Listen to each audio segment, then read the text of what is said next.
Para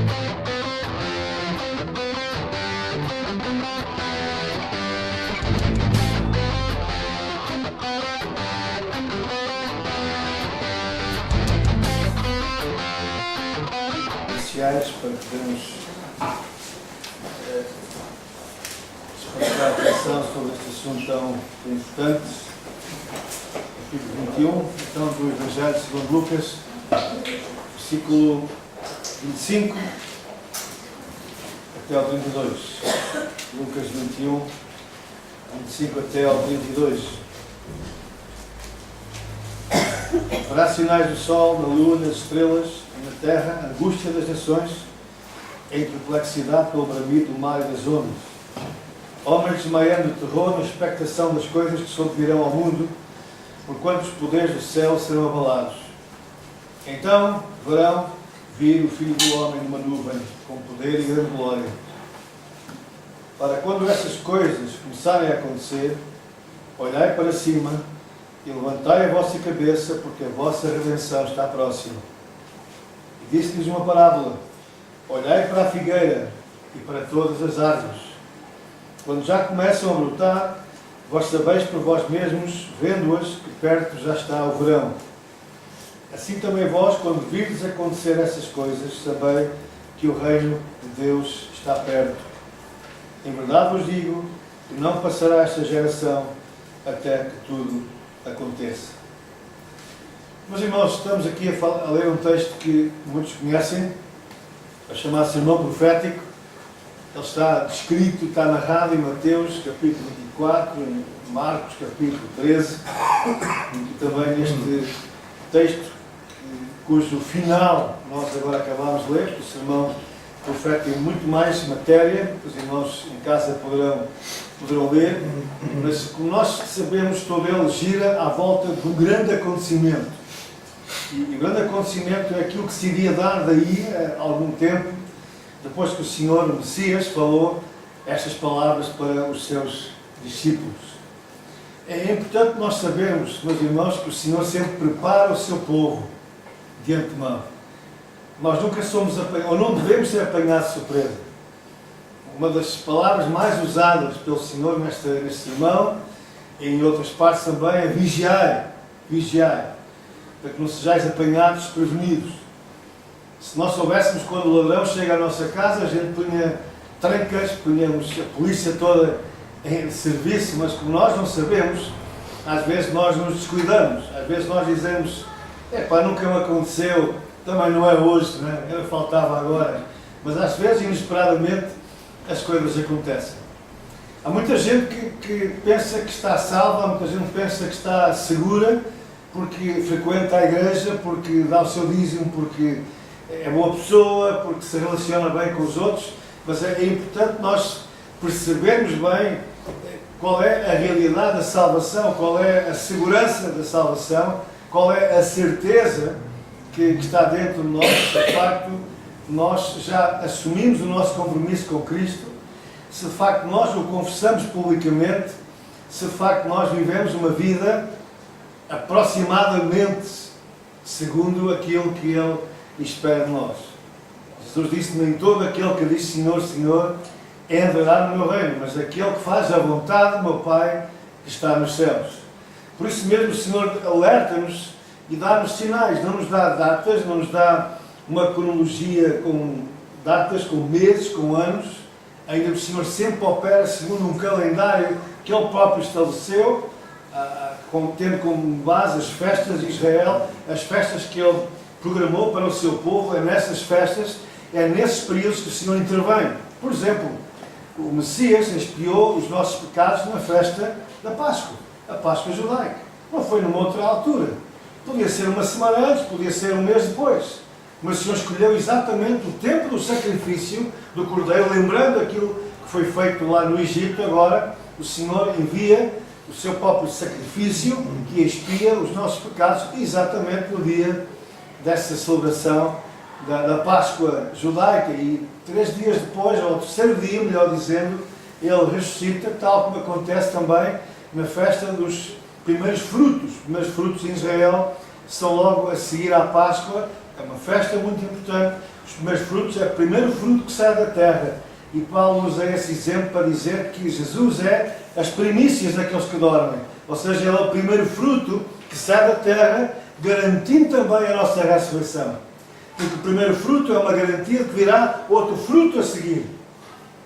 E nós também estamos na expectativa de um dia vermos os nossos irmãos que já partiram, cujos corpos foram sepultados um dia, e esse fruto, que é resultado da primeira colheita, haverá então a grande colheita final, quando o Senhor voltar. E também nós celebramos há 8 dias, ou pelo menos alguns devem ter celebrado, a grande festa das semanas, a festa hebraica do Shavuot, ou seja, a festa que nós chamamos, na linguagem grega, do Pentecoste. O que é o Pentecoste? Exatamente do 50º dia a seguir à Páscoa. E foi nesse dia, nessa data exata, que o Senhor cumpriu a sua promessa, derramando, foi exaltado, foi glorificado à direita do Pai, e então Ele enviou o seu Santo Espírito, formando a Igreja em Jerusalém. Nós celebramos a nossa Igreja, o nosso aniversário. Para quem gosta de celebrar aniversários, então lembre-se que o melhor aniversário que você pode celebrar é o aniversário da Igreja, quando ela nasceu lá, em Jerusalém, há quase 2000 anos. Ali está o nosso útero, foi lá que nós viemos. Nós não somos frutos de Roma, embora que muitos têm Roma na sua mente, têm práticas romanas ainda no seu coração. Nós temos que nos libertar cada vez mais desses sentimentos, dessas tradições que vieram, que herdámos da nossa cultura, e nós temos que voltar para Jerusalém, porque é lá que está o nosso ADN. Foi lá que começou a nossa história, foi lá que o Messias deu a sua vida por nós, foi lá que Ele ressuscitou, foi de lá que Ele subiu aos céus, é para lá que Ele voltará em breve. Amém? Aleluia! Ele voltará em breve. Esperava ouvir graças a Deus, mas ninguém está contente com essa ideia. Todos querem ficar neste mundo a sofrer, todos querem continuar a pagar contas atrasadas, todos querem ter doenças. É isso que vocês querem? Eu não quero. Eu quero que o Senhor venha, e venha depressa, para estabelecer o seu reino. Amém? Agora já estamos mais acordados, estamos mais de acordo. Irmãos, quando eu vejo aquilo que está a passar na Europa, quando eu vejo esta abominável lei que permite o assassinato de pessoas indefesas na Irlanda, que era o país mais ainda de tradição forte católica, mas como as coisas mudam de repente. Nosso país, isso já nem se fala. O grande filósofo do século XX, Dr. Francis Schaeffer, eu aprecio muito aquilo que ele escreveu. Ele foi considerado o maior profeta cristão, o maior filósofo cristão do século XX, mas eu considero também um profeta de Deus. Ele disse que o último passo seria a eutanásia. Ele escreveu todos os passos que levariam à queda da nossa civilização. E o último passo é aquele que, infelizmente, também no nosso país. Eu espero que não. Eu espero que a Igreja ore. Irmãos, está nas nossas mãos mudar o coração daquela gente. Ninguém tem direito de tomar a vida de ninguém, muito menos a sua também. A vida é uma dádiva de Deus. Só Deus a dá e só Deus a toma quando Ele se entende. Mas isto é um sinal, e como nós lemos aqui, o Senhor diz: olha, quando vires estas coisas a acontecer, claro que elas estão aqui mencionadas, aquilo que eu estou a falar não está aqui mencionado, mas em outros textos nós vemos, especialmente do apóstolo Paulo, que aquilo que iria acontecer na nossa civilização, a rebeldia dos pais, dos filhos contra os pais, a desordem social, os falsos profetas, o amor a esfriar. E esse amor esfriando não é, meus irmãos, no mundo, é na igreja, o povo de Deus. Está esfriado. Não há amor pelas almas, não há sentimento de urgência na evangelização, tirando algumas exceções. Graças a Deus que há alguns que promovem obras.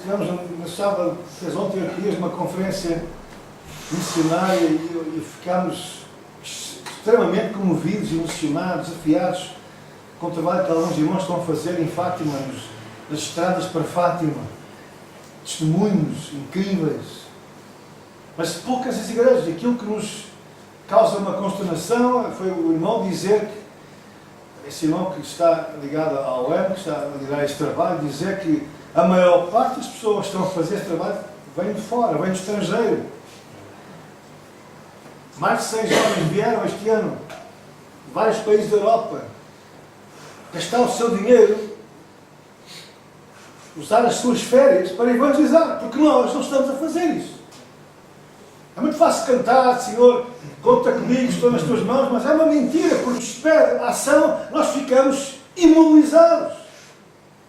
Meus irmãos, eu quero focar a vossa atenção para esta palavra de Jesus. Olhai para a figueira. A figueira, meus irmãos, representa Israel, como já vamos ver. A figueira está a florescer. Israel está novamente como cabeça das nações.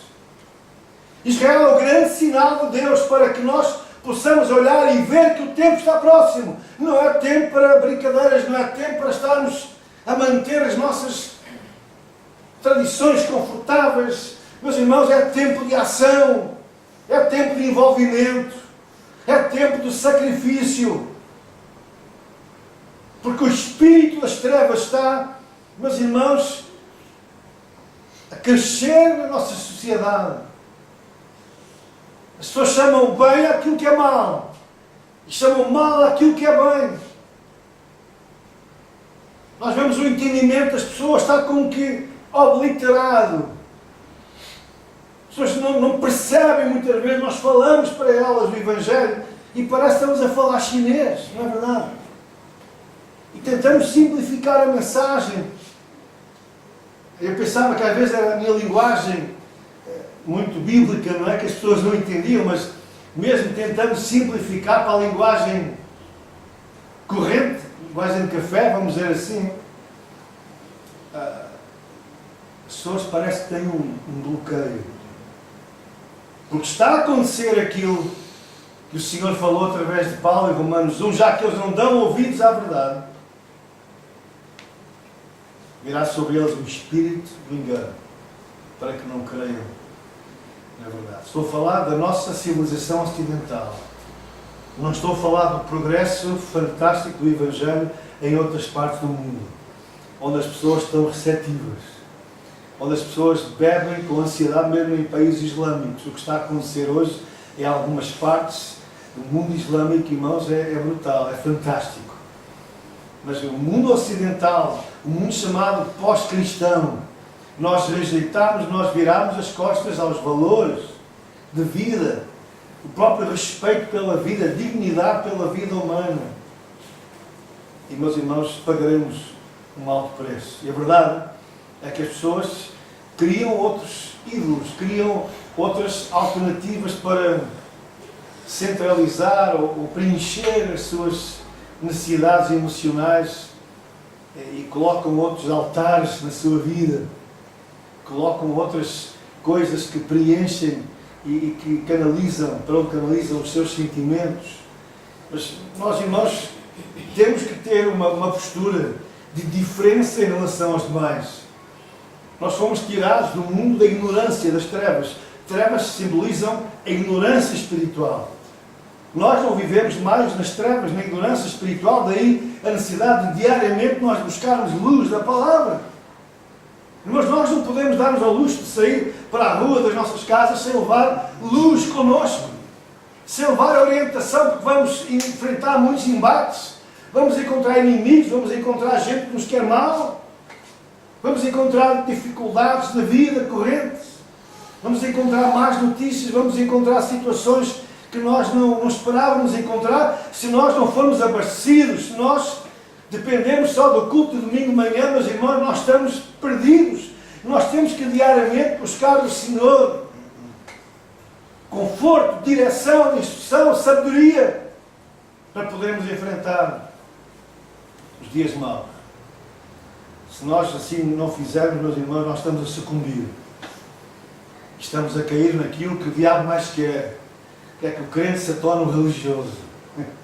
E se nós encontramos cada vez mais, tenho comentado isso com alguns irmãos no final dos cultos, eu digo, o diabo está a conseguir fazer aquilo que muitos nem imaginavam, que é transformar crentes em religiosos, meros frequentadores de igreja. Vamos à missinha, vamos estar ali algum tempo, vamos de vez em quando olhar para o relógio, porque já é hora de irmos encher a barriga, não é? E convém que o pregador não se estique muito, porque a gente tem mais que fazer e estamos satisfeitos com isso. Meus irmãos, eu espero que nós tenhamos uma postura correspondente àquela que prendeu a nossa atenção há minutos atrás e que nos fez dizer palavras para o nosso Deus. Aquilo que nós dissemos não foi para nós, não foi para o irmão Pedro, não foi para o irmão Serafim, não foi para ninguém. Nós dissemos isso para Deus. O Senhor diz: quando entrares no templo, quando fizeres um voto a Deus, é melhor que o cumpras. Ou seja, quando nós prometemos a Deus que o vamos servir, é melhor que o façamos mesmo, para não sermos chamados tolos. É melhor que nós levemos a sério a nossa fé. Meus irmãos, voltando para este texto, infelizmente o tempo não é assim tanto, estaria para umas 3 ou 4 horas, não os assusteis, eu às 10, não é? 10 horas mais ou menos, quando terminar. O Senhor Jesus foca a nossa atenção num acontecimento que quem vive nestas terras, nós também temos aqui figueiras, temos muitas árvores semelhantes às de Israel, oliveiras, videiras. Então nós percebemos bem a evolução, o florescer, o fruto que nasce. O Senhor usa 3 árvores para simbolizar a nação de Israel. Ele usa a videira também, para mostrar a comunhão, mas ele também usa, muito em especial, a oliveira. E a oliveira, certamente, é a árvore com que nós podemos identificar a própria vida, a existência, a sobrevivência de Israel. O povo eleito de Deus é um fenómeno inexplicável, a sobrevivência deste povo. Mas sabem que uma oliveira pode ter 2000 anos e ainda dá fruto. Estive há pouco mais de uma semana em Jerusalém e vimos oliveiras com 2000 anos ainda a brotar azeitonas. Não há nem nada que se compare. Ela resiste a todas as intempéries, ela resiste ao calor, ela resiste à chuva, ela resiste ao granizo, ela tem uma consistência própria que lhe permite garantir vida século após século. E a oliveira muitas vezes, de facto, representa também a nossa ligação com Israel espiritual, com Israel dos patriarcas, com Israel da palavra, com Israel das tradições, com Israel do Messias que veio até nós. Nós, diz a palavra, fomos enxertados nessa comunidade. Nós fazemos parte dessa oliveira da bênção espiritual que Israel trouxe até nós. Mas também encontramos a figueira como um símbolo de Israel, tanto para o bem como para o mal. Por exemplo, em Oséias, capítulo 9, eu vou citar os textos, não vamos ler, vou citar apenas os versículos, irmãos, depois podem em casa procurar melhor. O Senhor diz: achei Israel como uvas do deserto. Acha que é fácil encontrar uvas no deserto? Alguém aqui já andou no deserto alguma vez? É tremendo. No deserto, ao deserto e ao semi-deserto, não é? Mas no deserto não há quase nada. Praticamente nada. Exceto o calor intenso e o frio de noite. O Senhor diz que achou algo tão precioso. Qualquer gota de água no deserto é preciosa. Qualquer planta que se encontra no deserto é uma riqueza. E o Senhor diz que achou Israel, que é tão precioso para ele como uvas do deserto. E diz: vi a vossos pais como as primícias da figueira nova. Aquilo que rebenta da figueira nesta altura, os primeiros frutos da figueira, são as primícias. É aquilo que desponta do trabalho de Deus, da natureza. É obra de Deus. Israel é obra de Deus. Aliás, o nome Israel surge lá no Vale de Jaboque, quando Jacó luta com o anjo de Deus. E ele tem uma luta tremenda a noite toda. O Senhor lhe muda o nome de Jacó para o suplantador para o príncipe de Deus, ou aquele que lutou com Deus, Israel. É o Senhor que cria Israel, é o Senhor que cria este povo. Ainda em Jeremias 24, 5 e 6, o Senhor diz: assim diz o Senhor Deus de Israel, do modo que vejo estes bons figos, e refere-se ao povo de Israel, os bons figos, assim favorecerei os exilados de Judá, que eu enviei deste lugar para a terra dos caldeus.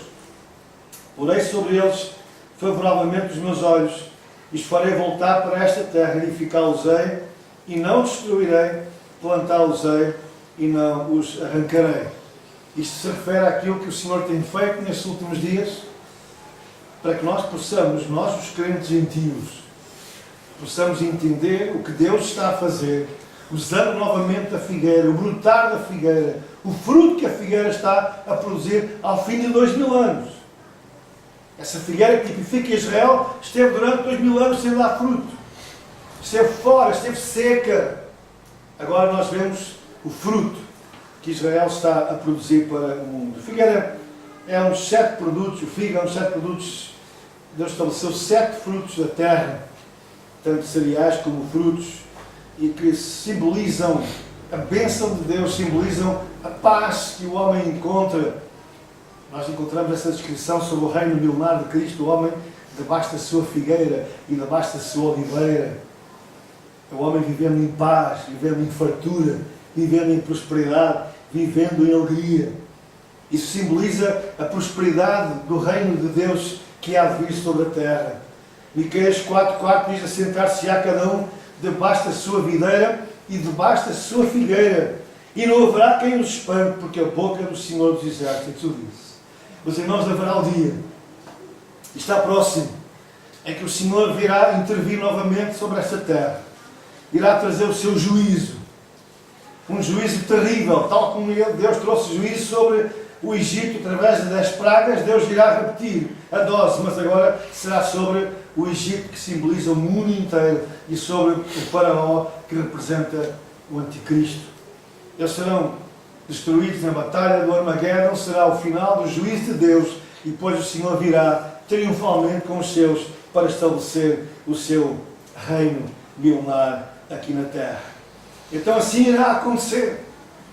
Não haverá mais armamento, não haverá mais ferocidade, não haverá mais violência sobre a terra. Irmãos, isto é tão importante nós termos em mente, porque a nossa passagem pelo céu é temporária. Nós somos destinados para reinar com Cristo aqui na terra. Amém? E me alegra ao saber, meus irmãos, que esta terra será completamente mudada. Acabar-se-ão os altares de Fátima, de Lourdes, Nossa Senhora da Aparecida, acabará aquela idolatria de Meca, acabarão esses centros de esoterismo, essas lojas de bruxas que vemos crescer que nem pipocas por todo lado. Tudo isso será tirado. Haverá um dia, como diz o profeta Isaías, que os ídolos não mais existirão. A idolatria em futebol irá acabar. A idolatria de tantas coisas que ocupam o coração das pessoas de hoje não será mais mencionada, porque só a glória do Senhor será vista, e a glória do Senhor encherá toda a terra, como as águas cobrem o mar. E haverá prosperidade, haverá juízo, haverá justiça e haverá paz, porque quando há justiça virá a paz. O Senhor diz que cada um ficará, mesmo sendo não crente, porque quem vai habitar no reino milenar de Cristo não são só os crentes, são também gerações que restarem e que se vão multiplicar, porque a fertilidade vai aumentar, a oxigenação vai aumentar umas 10 vezes mais, a produção será uma atrás da outra, não haverá fome, haverá riqueza. Exatamente um quadro daquilo que aconteceu nos dias do rei Salomão. Quando nós estudamos a época do rei Salomão, nós podemos prefigurar um pouco do que será o reino do Senhor Jesus Cristo. Salomão representa Cristo na sua glória. Claro que ele não é o modelo perfeito, porque ele era pecador e acabou um pouco afastado, não é? Daquilo para o qual Deus o tinha chamado, mas durante o reinado de Salomão não houve uma única guerra em Israel. Foi um tempo de paz. Foi um tempo de tanta prosperidade que diz o texto que as pedras de Jerusalém valiam tanto como a prata. Ou seja, a prata perdeu o seu valor porque era tanta, mas tanta, tanta. O ouro que vinha de Ofir, a riqueza, a majestade era tão gloriosa que veio uma rainha da África para ver, a rainha de Sabá, e veio para confirmar. E quando ela visita os palácios e quando ela vê aquela riqueza, ela diz: eu já tinha ouvido falar muita coisa, mas nem metade sequer eu imaginava desta riqueza. Diz o texto de 1 Reis, capítulo 4, versículo 25, no tempo do rei Salomão, Judá e Israel habitavam confiados, seguros. Quase nunca aconteceu na história de Israel. Cada um debaixo da sua videira e debaixo da sua figueira, desde Dan, norte até Beersheba, todos os dias de Salomão. Esta expressão debaixo da figueira fala exatamente que debaixo deste reino estabelecido em Jerusalém, onde Salomão reinou e onde Jesus irá também reinar. Debaixo desta figueira, debaixo desta glória que Israel irá receber, haverá paz e haverá felicidade. É interessante que o Messias retrata isto, Jesus. Quando fala Messias, fala em Jesus, obviamente. Porque a palavra Messias no grego é Cristo, não é? Ungido, enviado. Mas eu gosto mais da expressão hebraica, Mashiach, enviado, ungido. Porque ele é ungido de Deus. Ele é enviado de Deus para fazer tudo isto. Jesus não apenas nos salvou, Jesus não apenas nos remiu, mas Jesus irá restaurar todas as coisas. Porque tudo foi feito por Ele e tudo foi feito para Ele. Ele irá restaurar pelo seu próprio poder. Todas as coisas virão novamente a ser sujeitas aos seus pés. E Ele entregará os reinos até o seu Pai quando Ele tiver terminado esta obra. Sabem que eu disse há pouco que a figueira tanto simboliza Israel no seu lado bom como no seu lado mau. E nós sabemos que no final do seu ministério, quando Jesus subia a Jerusalém, já nos seus últimos dias, ele amaldiçoou a figueira, porque não viu nela fruto. E de facto isto tipifica aquilo que caiu sobre a nação de Israel após a rejeição do Messias. Eles crucificaram o Messias, eles não foram os únicos responsáveis. Mas a bênção era especificamente para eles, para a casa de Israel. E por isso mesmo diz o texto que quando os discípulos passaram de volta e olharam para aquela figueira, a expressão é esta, viram que a figueira secara desde a raiz. De facto, durante 3 anos e meio Israel não deu fruto. O Senhor pregou a milhares de pessoas. O Senhor fez milagres, que estão alguns narrados, muitos não estão aqui narrados nas Escrituras. E ao fim daqueles 3 anos e meio ele é rejeitado. O apóstolo João diz que ele veio para o que era seu e os seus o rejeitaram. Então, ao fim de 3 anos, esta figueira, Israel, seca e cai a maldição sobre eles. 30 anos depois desta profecia que nós lemos, ou 40 anos depois, o templo de Jerusalém, a glória de Israel, cai por terra. A destruição do templo é algo de pavoroso. O Senhor Jesus havia dito que não ficaria pedra sobre pedra. E é verdade, quem lá for a Israel e vai ao parque arqueológico Ofel vai ver que não ficou uma única pedra de pé do templo. Ficou da muralha que sustentava a esplanada, mas do templo em si nada ficou de pé. Para derrubar aquelas pedras é obra. É uma coisa colossal que ali aconteceu.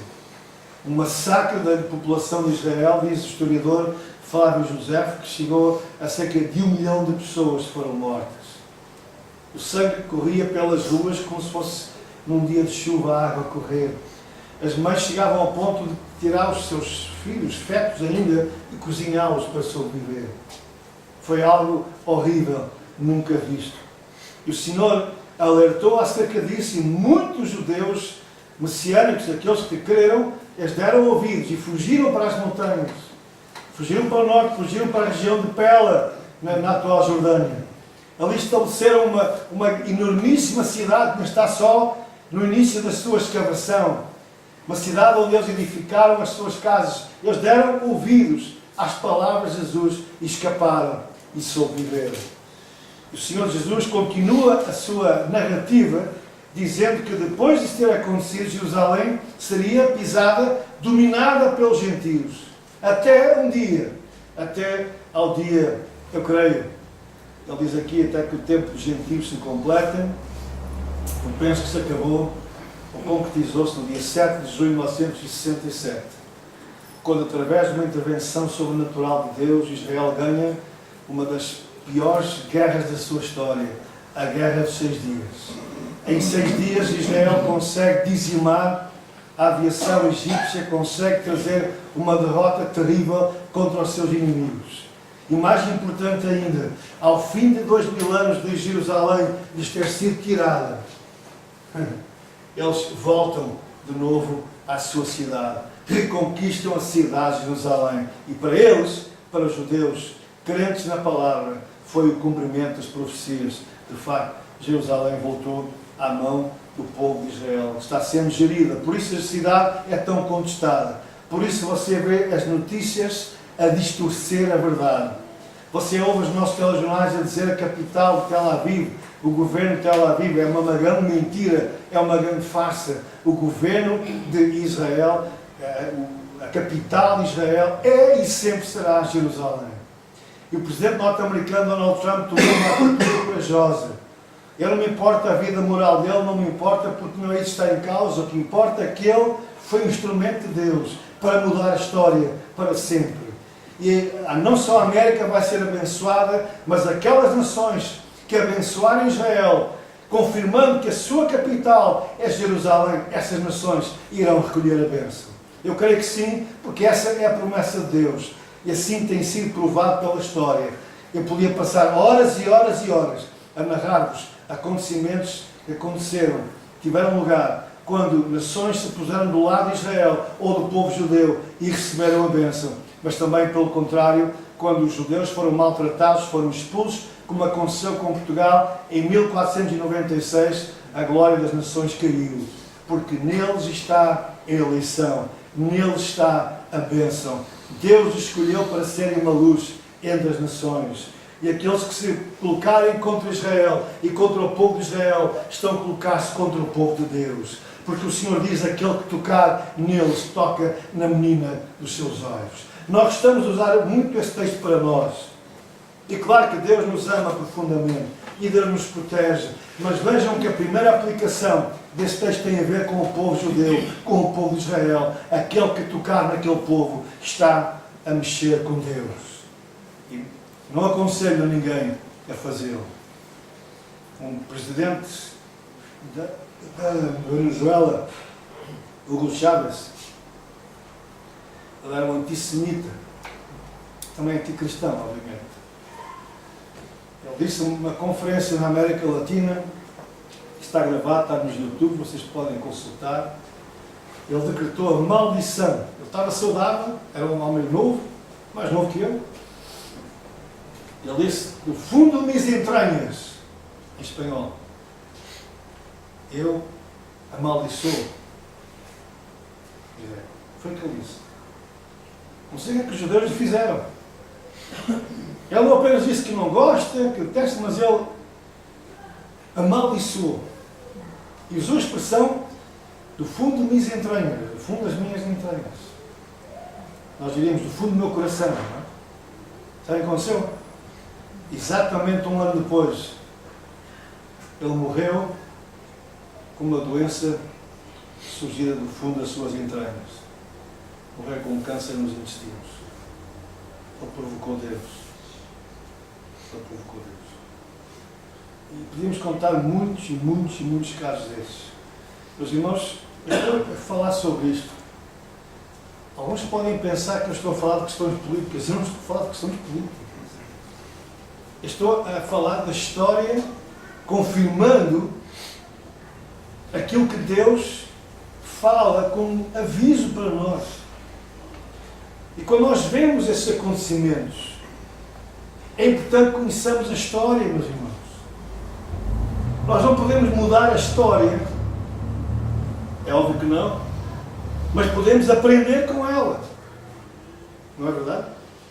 E um dos grandes problemas é que nós às vezes pensamos que aquilo que aconteceu foi só com os outros, connosco nunca vai acontecer, porque nós somos melhores. Quando eu vejo pessoas a criticar o povo judeu no deserto que eles faziam, eu apenas pergunto, será que nós somos melhores do que eles? Nós também não murmuramos muitas vezes? Queremos chuva? Nunca mais chove, está uma seca. Nunca mais vai ser uma desgraça. Agora as alfaces vão aumentar o preço. E as couvinhas. E de repente saímos de casa, está a chover. Bom, logo hoje é dia de chover. Não é? Nós não somos assim também. Ou só sou eu que tenho esses maus pensamentos, às vezes. Murmurar contra a vida. Olha para o que andam a fazer, olha para isto, olha para aquilo. Queixámos de que nós nunca ganhamos o Euromilhões, não é?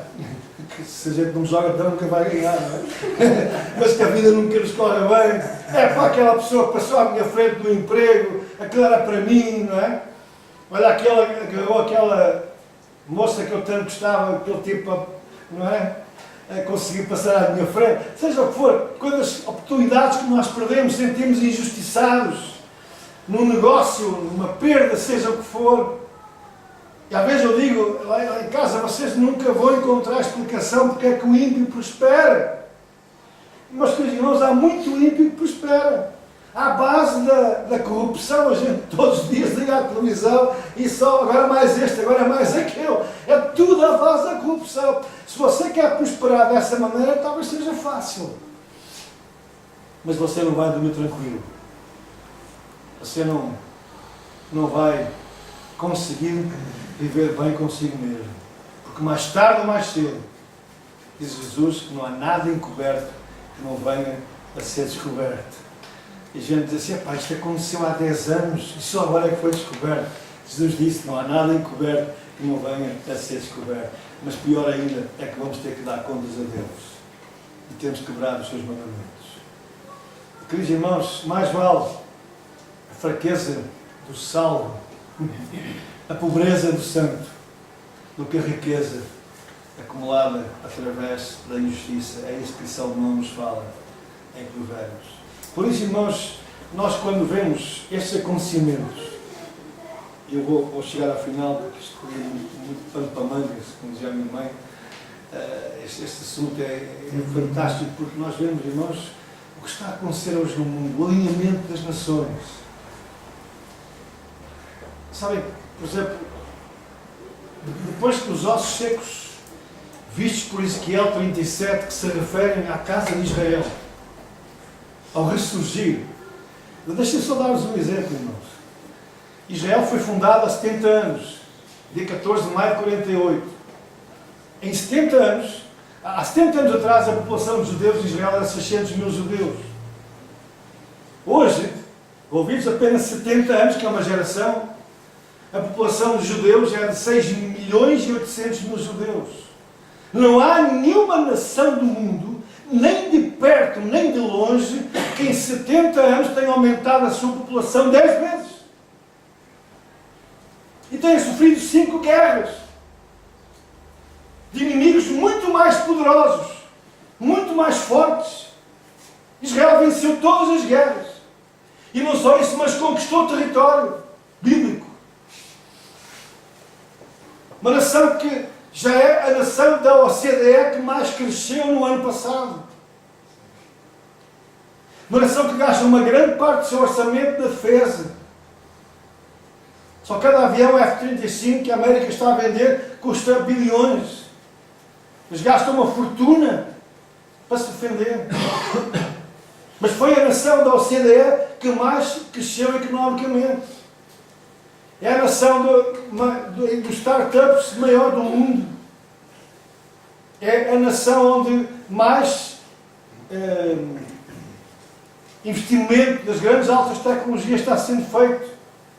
Israel hoje é uma referência mundial da alta tecnologia. Você vai na estrada entre Tel Aviv e Herzliya, do norte, e a Cesareia, e você vê o Silicon Valley de Israel, cada vez mais prédios brutais, onde está a Intel, onde estão essas grandes empresas que investem cada vez mais naquela nação. Israel tem o maior índice de fertilidade de todos os países da OCDE. Enquanto Portugal, a população está a crescer, graças a Fátima, a miséria, a desgraça, a maldição que vem de fora, ouçam bem, a maldição que vem dali, Israel não para de crescer. Tem o maior índice de fertilidade. Está na linha de frente, na área médica, já descobriram a vacina para o Alzheimer, para a cura do Alzheimer. Está já alcançada essa vacina, só falta agora testar em humanos. Estão na linha de frente em tudo, porque eles foram chamados para estarem como cabeça.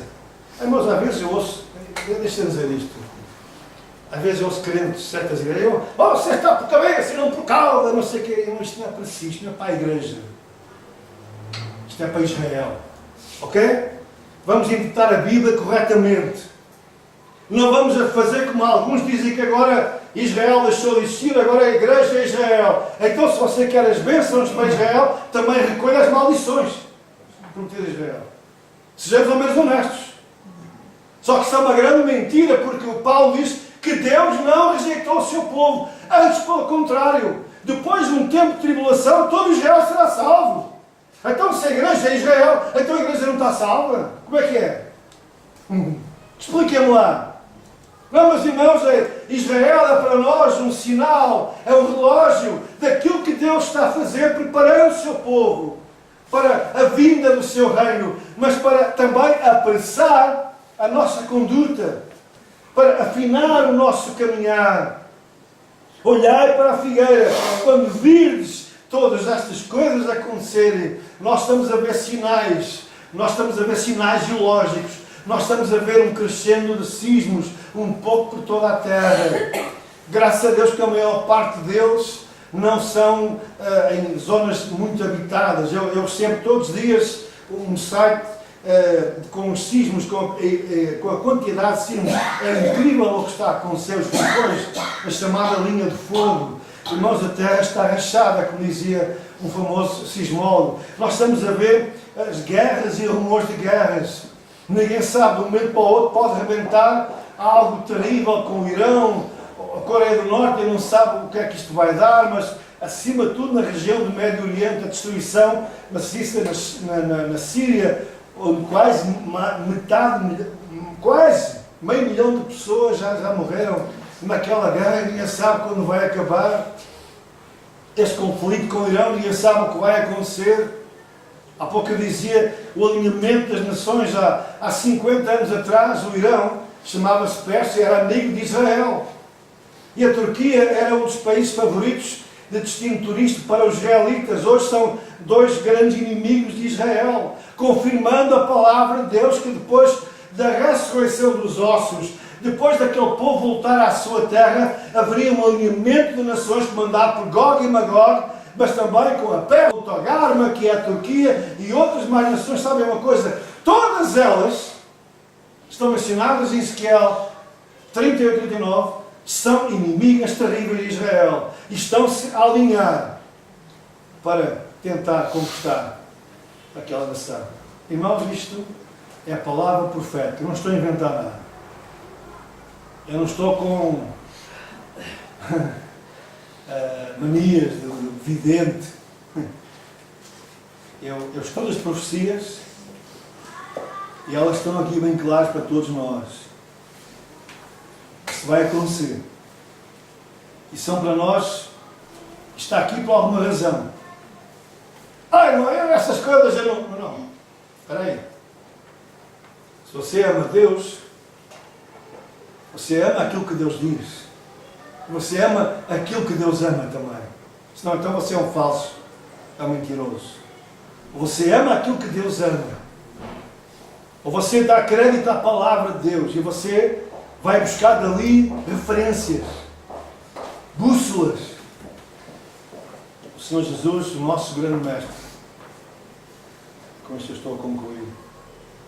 Ele diz, quando estas coisas começarem a acontecer, ainda não vimos o sol escurecer, ainda não vimos a lua virar cor de sangue, através do grande eclipse que vai haver. Ainda não vimos as ondas, já vimos as ondas, às vezes, grandes. Já temos visto terremotos, ou tsunamis, já temos visto sinais espantosos, mas ainda não vimos o pior, que está a caminho. O Senhor Jesus disse, não é quando vides estas coisas, Ele diz aqui claramente, quando estas coisas começarem a acontecer.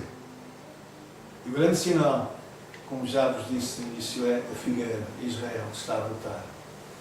Porque, irmãos, eu cada vez que vou a Israel, eu digo, meu avô, que era um crente, sonhava ver isto. Mas os dias dele, isto era uma terra inóspita. O grande escritor Mark Twain foi lá em 1850 e tal, descreveu aquela terra como pântanos, deserto, terra que não presta, que não vale nada. E conseguiu convencer os judeus da Europa. Na sua maior parte viviam nas elites. Viviam bem em Viena, em Berlim, em Paris, Londres. Convencer essa gente a ir para o deserto é de loucos. Ninguém convenceria alguém a largar a sua riqueza, a sua prosperidade, a sua posição social de relevo na Europa para ir para o meio do deserto. Para o meio das cobras, para o meio dos lagartos. Morreram muitos milhares dos pântanos a acabar com aqueles pântanos da Galileia. Mas o Senhor disse que nos últimos dias traria o seu povo de volta para a sua terra. E houve acontecimentos trágicos que aconteceram e que empurraram aquele povo. Forçaram aquele povo a sair e voltar de novo para a terra dos seus pais. Não há nenhuma história semelhante no mundo. Não há nada que se compare. Porque Deus assim disse. Deus assim está a cumprir. E nós somos, se calhar, esta geração. Está escrito no versículo 32, penso eu, irmãos. Há muitas interpretações sobre isto, não quero ser dogmático. Mas é uma possibilidade. Não passará esta geração. Que geração? A geração que viu todos estes sinais. Uma geração, podem ser 70 anos, ou podem ser, segundo Moisés, 100 anos. Bom, se são 70 anos, nós somos essa geração que vimos esses sinais. Estamos a ver isso a acontecer. Irmãos, quando vires acontecer estas coisas, sabei que o reino de Deus está perto. É que isto quer dizer? Quer dizer duas coisas importantes. Para nós, que damos ouvidos à palavra, significa que o clímax da história está a chegar ao fim. E que as coisas só irão piorar. Para o mundo e para os salvos. A igreja, que até agora tem desfrutado de muita liberdade, vai começar a sentir oposição. Vai começar a sentir pressão. E depois, obviamente, a perseguição. Se nós não aproveitamos estes tempos de liberdade que temos agora para evangelizar, para usar dos recursos que Deus nos tem dado, para levar o Evangelho, Jesus disse que este Evangelho do Reino será pregado a toda a terra e então virá o fim. Se nós não aproveitamos o tempo de paz, o tempo de facilidades que nós temos, nós somos um dos países mais livres do mundo, somos o terceiro país mais pacífico do mundo. O que é que nos impede de levar o Evangelho mais longe? O que é que nos impede de proclamar as boas novas? Eu não estou a dizer que vamos ter sucesso. Aliás, vamos ter sucesso. Eu tenho que corrigir o que eu disse, porque sucesso não está nos resultados. O sucesso está na obediência. Não é verdade, Jesus? Os irmãos concordam comigo? Ter sucesso na obra de Deus não é colher grandes resultados. Epa, aquele pastor, aquela igreja tem sucesso, aquilo está sempre cheio. Às vezes pode não ser. Mas pode ser palha. Pode ser engordamento. Não é saúde. O sucesso é fazer aquilo que Deus quer segundo o método de Deus. é estar no centro da vontade de Deus, é ser obediente a Deus, isso é ser bem sucedido e deixar os resultados com Deus. O que importa é que a gente faça a nossa parte, que nós levemos mais a sério a obra do Evangelho, que nós, irmãos, usemos, quando nós olhamos e vemos realmente a figueira já está a dar frutos, então o verão está às portas, então o reino está próximo, é tempo de nós. Irmãos, alguém me perguntou, no dia que estive até 1 da manhã a falar com um casal jovem maravilhoso sobre esse assunto, e na gente interessada, quando eu vejo jovens, eu posso ficar a noite inteira que não tenho problema. Então o que é que a gente deve fazer? A primeira coisa é nos libertarmos daquilo que é peso em nossas vidas. O peso materialista. Eu vejo crentes a comprarem carros caríssimos, irmãos. Desculpem lá, não tem nada a ver com a vida de cada um, mas quando eu vejo crentes a dizer Jesus volta e pode voltar hoje e compra um carro de 40, 50 mil euros, eu fico muito nas dúvidas. Irmãos, nós devemos viver cada vez mais daquilo que é essencial. Devemos viver daquilo que é essencial e usar todo o resto como um privilégio para abençoarmos os outros e abençoarmos a obra de Deus. Porque nada nós iremos levar a não ser aquilo que nós tivermos semeado para a eternidade.